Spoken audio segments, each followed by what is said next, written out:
From the Cronkite studios in downtown Phoenix, this is Cronkite News. Tribal leaders taking a stand, saying the blasting of sacred sites to build a border wall has forever damaged their people. Seems to be transmitted very similarly to flu. Plus, Arizona health officials weigh in on worries the coronavirus could turn into a global pandemic. And you could be seeing police at polling places come November. We'll explain why tonight at 5. Cronkite News starts now. Good evening, and welcome to Cronkite News on Arizona PBS. I'm Julian Paras.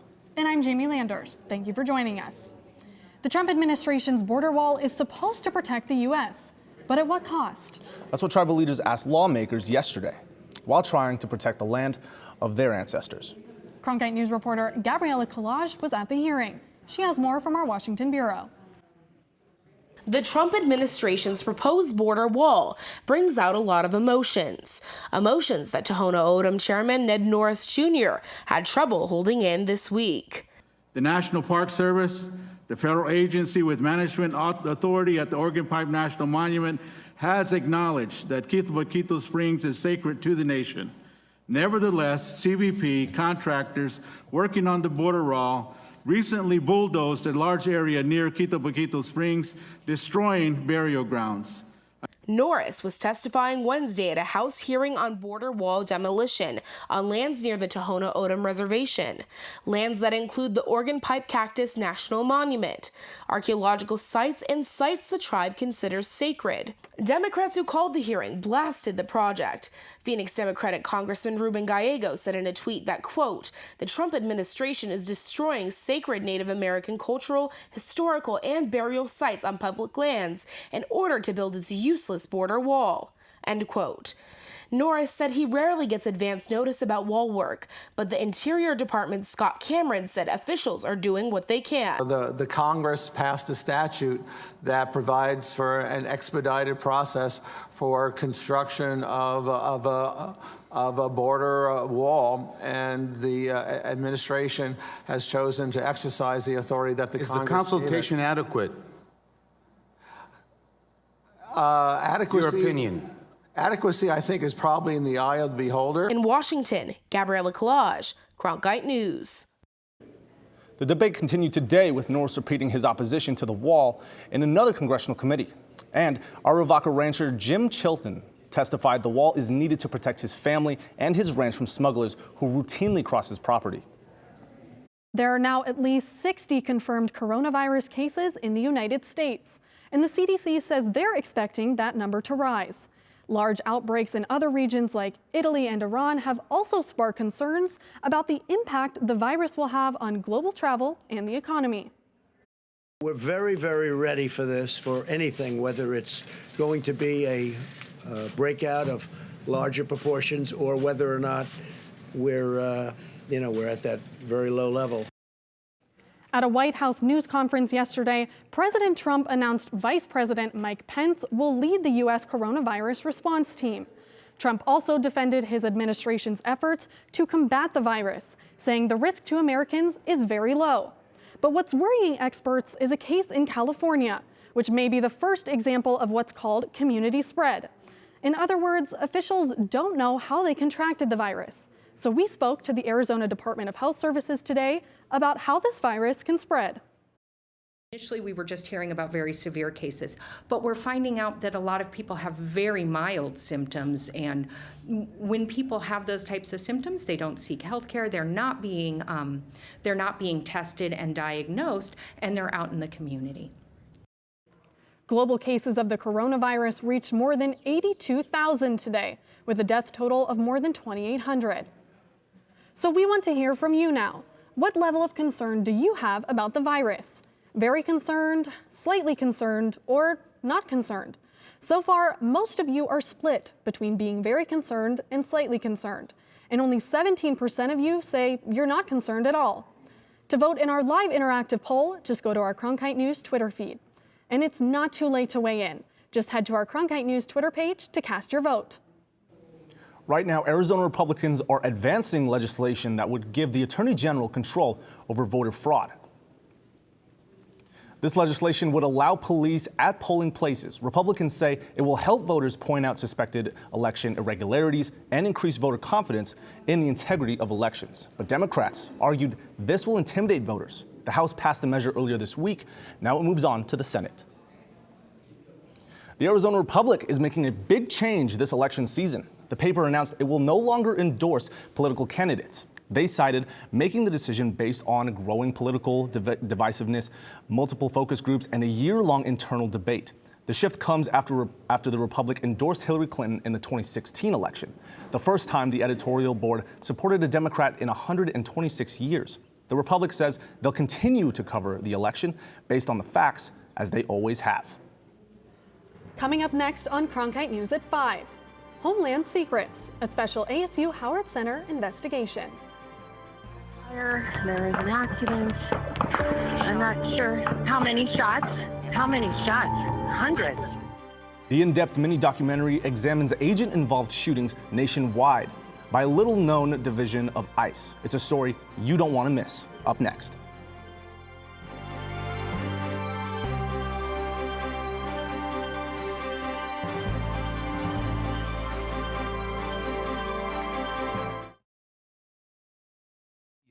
Anytime, anywhere, on nearly any device? It's easy with the free PBS Video app. Simply download the PBS Video app on your mobile or streaming device. Now you can watch the latest PBS episodes or catch up on the shows you missed, discover new favorites from PBS, and local content from your PBS station.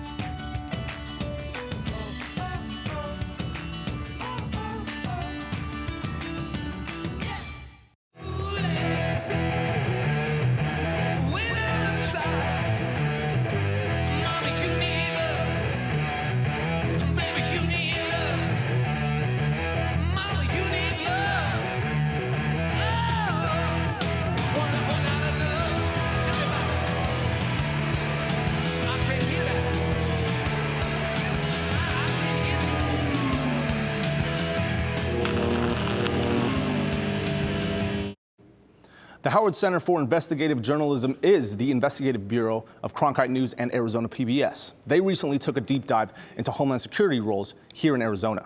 The mini-documentary you are about to see reveals how our state ranks nationally when it comes to the number of Homeland Security shootings.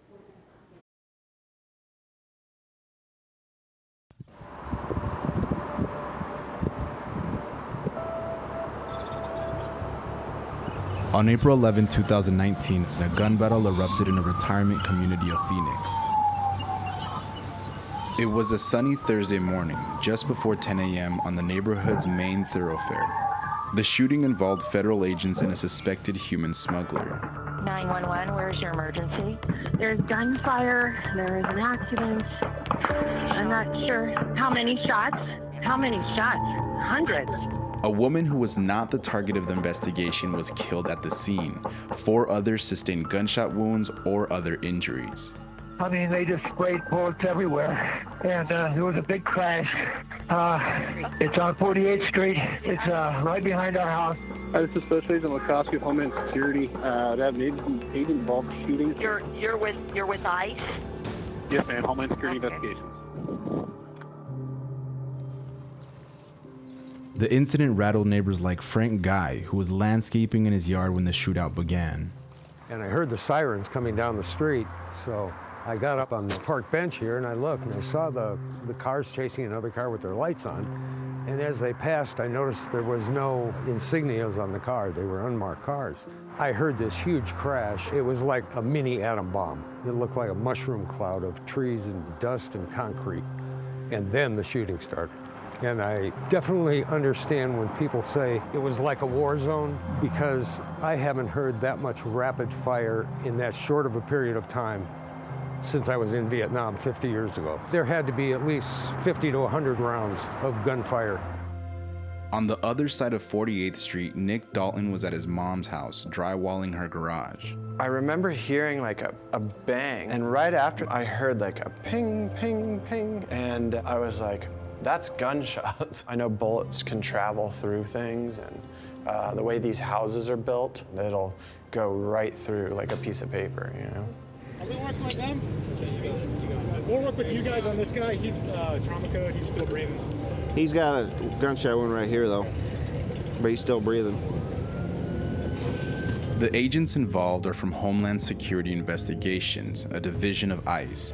HSI is the largest investigative unit of the Department of Homeland Security. Its agents have broad authority covering over 400 border-related crimes, from human smuggling to gangs to financial crimes. HSI's Special Response Team was trying to arrest Warren Jose, a suspect in a human smuggling case. But Jose wasn't alone that day. In his SUV with him were two friends, driver Teresa Medina Thomas and Valentina Valenzuela. Also in the car were two migrants who had recently crossed the border from Mexico. Phoenix police responded to a 911 call from HSI for assistance. They collected evidence and conducted interviews to help local prosecutors review HSI's use of deadly force. The way that it appears is that you guys are trying to run some illegal aliens up here from cells, try to make some money, and then things broke bad. It's a hot business out there on the res. Jose, Valenzuela, and Thomas are from the Tohono O'odham Nation, a Native American reservation on the U.S.-Mexico border with high poverty and unemployment. They see opportunity in that there's folks out there with no money, very little food, very little education, very little clothing, and so they wave money in front of them. That you could go almost every other house and someone in that house has either transported drugs or people. On April 11th, Jose was driving from his reservation back to Phoenix. The HSI agents planned to arrest him when he returned to a hotel he'd been spotted at the day before. The morning I contacted the case agent, the vehicle that the subject of the arrest warrant was suspected to be using triggered a license plate reader from the Tohono O'odham Reservation. An agent said he thought he had spotted the vehicle and he was trying to catch up with it to verify the plate. The vehicle exited Chandler Boulevard, and instead of going eastbound towards our location, it traveled westbound on Chandler Boulevard. Jose's SUV was now entering the Phoenix suburb of Ahwatukee. It traveled north on 48th Street, trailed by three unmarked agent trucks. And I heard one of the girls telling them, hey, there's a fucking truck. It's like one of those narcs. I asked them, I said, you guys know anybody that know you guys are coming back? Because, people like to steal people. At that point, I was concerned that they had made surveillance, and based on prior activities, the prior flight from law enforcement, was concerned about the subject fleeing the area, and I called for a traffic stop. We call it a pinch maneuver. Pinch maneuver is one vehicle in front, one vehicle behind, and one vehicle along the side of the target vehicle. The number one vehicle slows down, not providing a way of escape. The number two comes up, bumper touch those, and the third vehicle contained that vehicle. I initiated my emergency lights, and as soon as that happened, the vehicle abruptly scooted like this. I literally watched them hit the vehicle one last time, and it forced Rich to lose full control, and he went into the tree and hit the wall. I notice Mortensen getting out of his vehicle, and that's when I hear shots fired. My initial reaction was I need to end this as soon as possible. So I gunned it and they gassed it. I cannot see inside the car because as soon as we collide, I start taking rounds. Yeah, it looks like it. According to police, the four special response team members fired roughly 80 rounds at Jose's SUV. It's a kill shot at the top. Jose fired an AK-47 from the passenger seat 24 times, never exiting the vehicle. There were a lot of cops there, and they tried to pull you guys over, and little T took off. So everybody saw you fire first. So I'm trying to understand why. If anything, I had to be scared. And I know what it's like dealing with the streets over here. Sure. But they have lights on their cars, red and blue lights going. And that's what happened the last time, too. We've got jacked up on people that had red light, red and blue. A main goal of investigators was understanding how a planned arrest turned into a deadly shootout in a residential neighborhood. I can tell you, having been a criminologist and police specialist for pretty close to half a century now, that you don't use a maneuver like this, thing they call a pinch maneuver. It's because it would involve some officers If you pull alongside someone or you put yourself in front of someone, you give them a target. And action is always faster than reactions. It suggests to me a reckless state of mind. Local prosecutors reviewed the Ahwatukee shooting and recommended no criminal charges against the agents. However, the attorney's office couldn't fully and confidently clear HSI from wrongdoing because there wasn't enough evidence to rebut the agent's statements to police. It was the fourth time in a year local prosecutors faulted HSI for not following investigative protocol, which could hinder review of an HSI-involved shooting. There's a heavy emphasis right now on de-escalation. That is, things that police can do during an encounter with a citizen that reduce the likelihood that the encounter will end in violence. And so as I read that summary, that was what I wondered, was there any thought of trying to de-escalate that encounter rather than having it end the way that it did. The key issue is weighing the public safety concerns versus the value of apprehending the suspect immediately.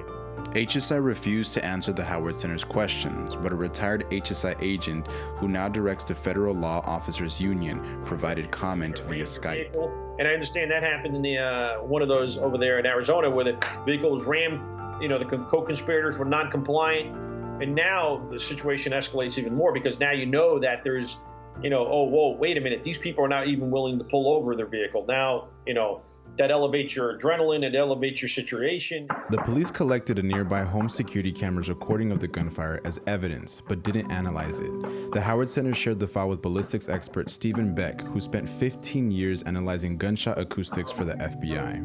When an event happens, like a shootout, people don't remember exactly what went on. But sometimes the acoustics can add some additional information about what happened.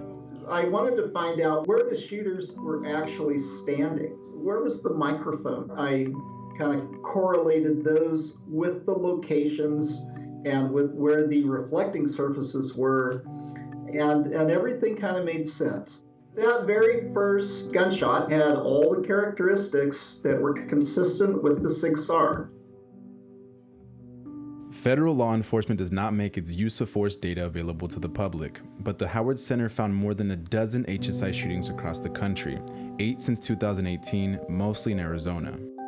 Usually something like this doesn't happen in a vacuum, but there have been things like this going on before. And if that were so, then they weren't doing anything about it, they didn't take any corrective action, they didn't take any disciplinary action, then that paves the way for a tragedy like this to occur.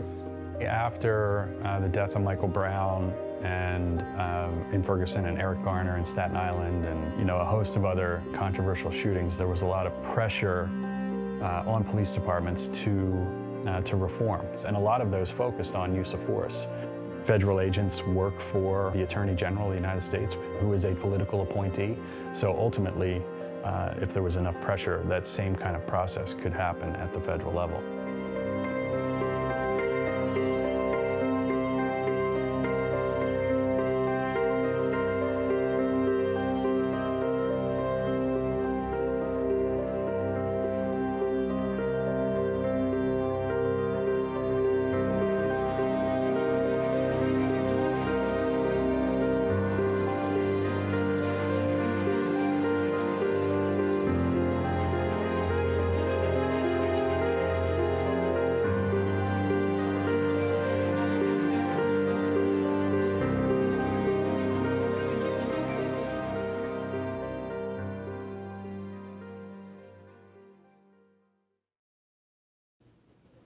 For more on this special investigation, go to azpbs.org/homelandsecrets. After the break, spring training is in full swing. And Cronkite sports crews are taking us to the field. And said, hey, you got to turn your mentality completely around. We're not going to have you hit anymore, but we want you to be our ace for the junior year, and we want you to get drafted. We talked to Dodgers pitcher Josiah Gray about his unusual journey to the mound.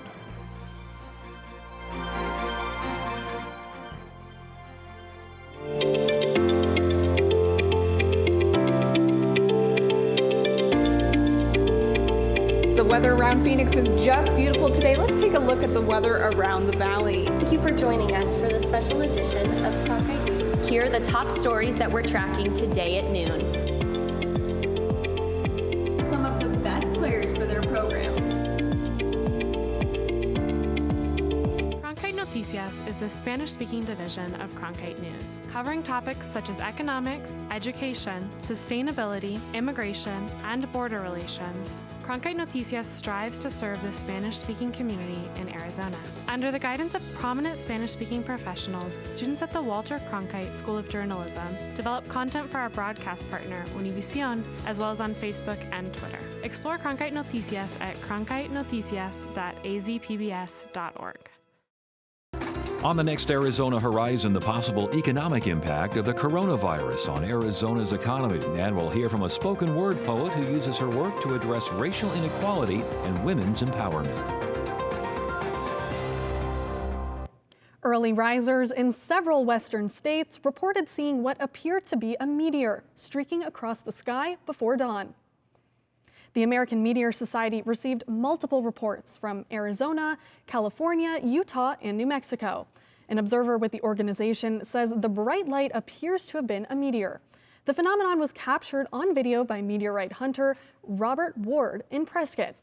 It was also captured by a video camera mounted on Phoenix City Hall. Even some doorbell cams and dash cams tracked the falling fireball. Earlier this month, another meteor reportedly fell over the Prescott area. Experts say February is the best time of the month to view fireballs, since the moon will not be a factor. I never really knew that about meteors as far as when to view them. And also, February's done. I know, it's so sad. We're here in March. Yeah, going into March, and I'm sure you guys have gotten used to this warmer weather we've been experiencing later. Unfortunately, if you're happy about that, I might have some bad news for you, but I'll touch on that later in the forecast. For right now, I'll just go ahead and start with the current condition coming in from Phoenix Sky Harbor. As you can see, it is 72 and partly cloudy right there coming up. So that's pretty much what we're used to right about now. As you move on to your drive home tonight, you can see we'll get down, actually go up to 76 by 6 p.m. and by 10 o'clock, we will drop back down into the mid 60s. So obviously it will get colder as the sun sets and the night rolls around.